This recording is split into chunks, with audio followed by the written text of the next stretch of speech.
নমস্কাৰ বন্ধু বান্ধৱীসকল, আপোনালোকেও যদি মোৰ দৰে পাছৱৰ্ড পাহৰি গৈছে, ক'ত যাব লাগিব চাওঁ আহক। প্ৰথমতে ফেচবুকটো খুলি লৈ সোঁ চাইডে থকা তিনিডাল চিনত ক্লিক কৰিব। তাৰ পাছত ওপৰত থকা ছেটিংছটো ক্লিক কৰিব। এবাৰ চি মোৰ ইন একাউণ্টত ক্লিক কৰিব। তাৰ পাছত পাছৱৰ্ড এণ্ড ছিকিউৰিটিত ক্লিক কৰিব। চেঞ্জ পাছৱৰ্ডত ক্লিক কৰিব। এইবাৰ কোনটো একাউণ্টৰ পাছৱৰ্ড চেঞ্জ কৰিব বিচাৰিছে সেইটোত ক্লিক কৰিব।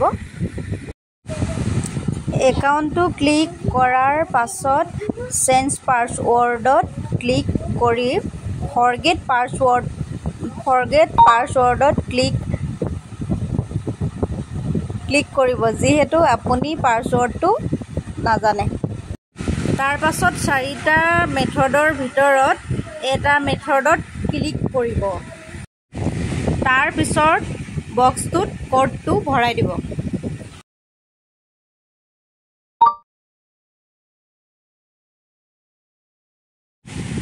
এইবাৰ শেষত নতুন পাছৱৰ্ডটো দি শেষত নেক্সটত ক্লিক কৰিব।